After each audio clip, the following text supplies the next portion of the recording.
Orang mah masih muda ya. Padahal mau udah tua gitu ya. Masya Allah ya. Lahir tahun 85 di Palembang, sekolah SD, terus lagi sekolah Al-Quran, sekolah sore, ada TPQ, ada sekolah malam kita belajar apa namanya syariat Islamiyah sampai di tahun 97 itu kelas 2 SMP saya pindah ke Tangerang. Di Tangerang itu tepatnya di daerah Kebon Teki di wilayah Tegal Angus Tanjung Pasir. Kampung apa namanya? Telaga nama kecamatannya apa ya? Lupa. Teluk Naga. Teluk Naga. Sampai 2004 kita pindah ke pas kejadian tsunami Aceh kita pindah ke Panongan. Itu bulan Desember kita pindah ke Panongan. Di Panongan itu nggak jauh dari sini, belakangnya Citra Raya. Ya, di Panongan sampai nikah, pindah ke Garut tahun 2017 dan alhamdulillah sekarang kembali lagi ke Tangerang.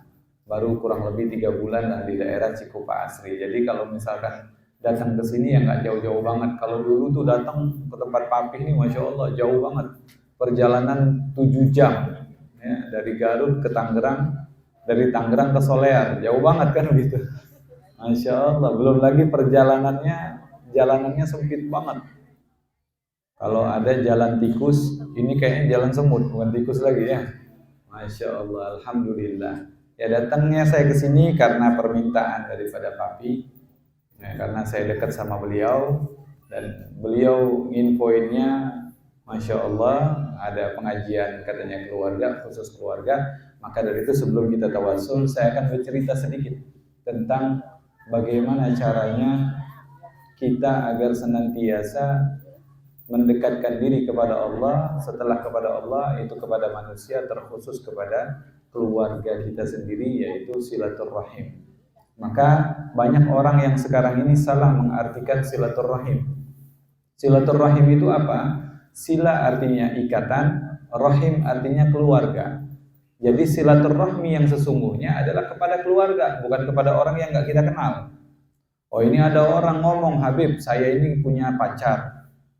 Ada nggak yang pacaran di sini? Ada ya, kita doain segera putus ya. Amin ya Rabbal. Nggak boleh pacaran itu. Ada yang pacaran terus putusan. Saya ini nggak mau kenalan lagi sama dia, saya nggak mau dekat lagi sama dia. Itu bagus, bukan memutus silaturahim, bukan. Ya, ada orang nih, kita kasih tahu untuk selalu dekat sama Allah, tapi dia tetap menjauhkan dirinya kepada Allah Subhanahu Wa Taala. Bukan keluarga, cuma sekedar teman. Orang yang kayak gini gimana caranya? Kita ajak aja terus, tapi jangan kita jadikan dia teman. Itu enggak memutuskan tali silaturahim. Sedangkan tali silaturahim itu adalah yang sesama keluarga, antara kakak dan adik, antara sepupu dengan sepupu, antara kita dengan paman. Itu yang namanya silaturahim. Jadi jaga silaturahim. Dalam hadis Rasulullah SAW, la yadkhulul jannah gatih, tidak akan masuk surga orang yang memutuskan tali silaturahim. Siapa orang tersebut? Orang yang melepaskan silaturahminya kepada keluarganya. Dan alhamdulillah ini adalah perkumpulan keluarga besar. Perkumpulan yang pastinya mendapatkan ridha daripada Allah Subhanahu Wa Taala. Karena apa? Karena di sini ada silaturahim, menjalin tali kasih kepada keluarganya sendiri. Ini adalah memang yang dianjurkan oleh baginda Nabi Muhammad Sallallahu Alaihi Wasallam. Saya teringat sebuah cerita. Ada seseorang, orang ini rajin banget ibadah. Ya, rajin banget ibadah. Ini orang tinggalnya di sekitaran antara Mekah dengan Madinah. Sekitaran Mekah dengan Madinah. Artinya dia nggak jauh ke Mekah dan dia juga nggak jauh ke Madinah. Tiba-tiba dia ini pengen berangkat haji. Waktu dia mau berangkat haji, dia ini punya uang yang banyak. Ada 10.000 dinar. 10.000 dinar banyak nggak, Bu? Banyak nggak? Tahu nggak 10.000 dinar itu berapa? Oke, kita hitung. 1 dinar itu totalnya kurang lebih 4,5 gram emas. Atau 4 gram 25 ya, 4/25 gitu. Atau katakanlah paling kita hitung-hitung kecil aja 4 gram. 4 gram itu berapa? Hah? 4 juta ya. Sekarang 1 gram 1 juta ya. Ini ada 4 juta, 4 nolnya 3 ya, nolnya 6 tuh ya. tambah 4 lagi nolnya, jadi berapa tuh? Hah? Males ngitungnya ya. Ini dia punya uang banyak banget. Ini orang nih punya uang banyak banget, tapi dia nggak mau nitipin ke keluarganya. Karena yang namanya keluarga kadang-kadang nitip ya, kepake dikit Pak, masa nggak dikasih kan begitu. Dipakai ini saya mau berangkat umroh nih, tiba-tiba ya ngelihat itu ada tas miriknya apa? Mirip yang apa? Gucci. Wah, nggak mahal, 25 juta doang. Ya orang udah ngelihat uang kayak begitu, mah bawaannya pengen pakai aja kan begitu. Akhirnya dia nggak mau nitip kepada keluarganya, tapi di kampung itu ada orang yang benar-benar amanah. Apa saja yang dititipkan sama dia, nggak kurang, nggak lebih, sesuai dengan apa yang dititipkan. Akhirnya dia berangkat ke Mekah. Begitu sampai dia ke Mekah dititip sama orang tadi. Begitu dia pulang daripada haji, dia datang ke rumah orang yang amanah tadi, yang dia titipkan hartanya kepada orang tersebut, ternyata orang tersebut sudah meninggal. Orang yang dititipkan hartanya meninggal. Bayangin nih, kita punya uang banyak nih, titip sama orang, tahu-tahu orangnya meninggal. Kita tanya sama anaknya nggak tahu dia nyimpen di mana. Kira-kira tuh orang amanah nggak? Amanah banget, dia nyimpen harta orang itu sampai orang lain nggak tahu. Disimpan sama dia benar-benar rapi tempat nyimpennya sampai semua orang nggak ada yang tahu. Tapi yang sayangnya dia meninggal. Ini orang yang karena hartanya udah dititipin banyak banget, bingung. Nih duit gimana nih, gimana caranya balik? Akhirnya dia nanya sama gurunya. Akhirnya kata gurunya, ya sudah, kalau kamu pengen tahu, ini orang-orang amanah banget, diceritain kebaikan daripada orang tersebut kepada gurunya. Akhirnya gurunya ngomong, wah ini kalau orang amalannya seperti itu, pasti dia ini penghuni surga. Kalau penghuni surga, coba kamu datang lagi ke Ka'bah. Di depan Ka'bah itu ada sumur Zam-Zam namanya. Di sumur Zam-Zam itu, di bibir sumur Zam-Zam, coba kamu panggil nama dia. Kalau dia orang penghuni surga, pasti dia akan nyaut. Ini akhirnya si orang tadi balik lagi ke Mekah. Balik lagi ke Mekah, dia dengan perjalanan yang lumayan jauh, ya, karena orang dulu itu jalannya bukan naik mobil kayak kita sekarang. Apalagi sekarang ada kereta cepat, wah enak banget ke Mekah ke Madinah. Kalau dulu kan kalau nggak naik keledai, naik onta atau naik kuda. Akhirnya dia balik lagi ke Mekah. Sampai di Mekah dia jumpai yang namanya sumur Zam-Zam. Sampai di sumur Zam-Zam dia panggil nama temannya, Fulan bin Fulan. Ternyata nggak ada jawaban. Akhirnya dia panggil lagi, Fulan bin Fulan. Nggak ada jawaban juga. Sampai 3 kali dia manggil nggak ada jawaban. Sedih dia. Ini uang nggak bakalan ketemu nih. Balik lagi dia. Ketemu gurunya, ngomong sama gurunya kalau si Fulan tersebut tidak menjawab daripada panggilannya di sumur Zam-Zam. Maka gurunya sedih. Gurunya bingung. Kata, kamu ini orang-orang amanah, orang baik, tapi kenapa tidak menyaut, ya, tidak menjawab daripada panggilanmu di sumur Zam-Zam? Ya sudah, kalau begitu coba kamu ke negeri Yaman. Di Yaman itu daerah Yaman Utara. Itu ada namanya sumur Barhut. Kalau bahasa sekarang ini apa namanya, sumur neraka. Kalau datang jangan datang ke sana. Itu tempat iblis semua di situ. Sumur Barhut itu ini orang datang, coba kata dia kamu sampai di bibir sumur tersebut, itu kurang lebih sumur itu gedenya selingkungan kita sekarang. Gede banget. Jadi kalau nyemplung situ meninggal udah. Dalamnya nggak ketahuan sedalam apa. Akhirnya ada orang ngomong, kata gurunya tadi, coba kamu panggil di sana. Barangkali dia menjawab. Kalau memang dia menjawab, berarti dia dalam keadaan disiksa oleh Allah Subhanahu wa Ta'ala di neraka. Benar, dia berangkat ke Yaman, ya, ongkosnya berapapun nggak masalah. Kenapa? Karena uang yang dia simpan lebih besar daripada itu.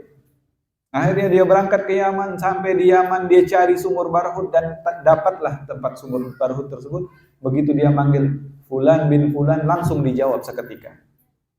Dan dia bersedih, ini temannya orang yang amanah, orang yang baik, tiba-tiba disiksa oleh Allah Subhanahu wa Ta'ala di dalam api neraka. Lalu dia katakan, Fulan, kenapa ente disiksa oleh Allah Subhanahu wa Ta'ala di neraka? Ya, dia jawab, karena saya, tapi sebelum dia jawab ditanya lagi sama orang itu. Ntar dulu nih ngomongin masalah ente, masalah anak dulu belum kelar. Apa masalah dia? Duit anak ente taruh di mana? Nih duit lumayan gede nih kata dia.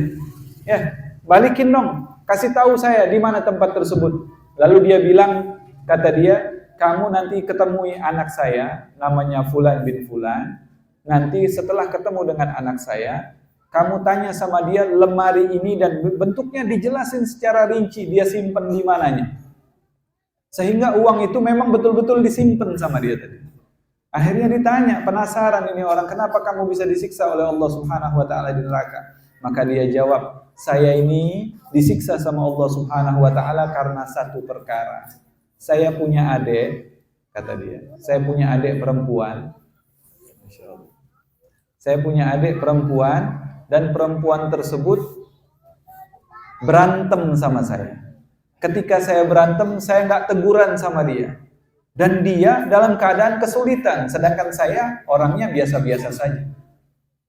Ini orang biasa-biasa aja, tapi adiknya itu adalah orang yang dalam keadaan kesulitan, miskin yang luar biasa. Maka saya minta kepada engkau, kata orang tersebut yang di dalam sumur Barhut itu, dia katakan, saya minta tolong kepada engkau, nanti kamu datang ke rumah adik saya dan bilang minta maaf kepada dia karena sudah memutuskan tali silaturahim kepada orang tersebut.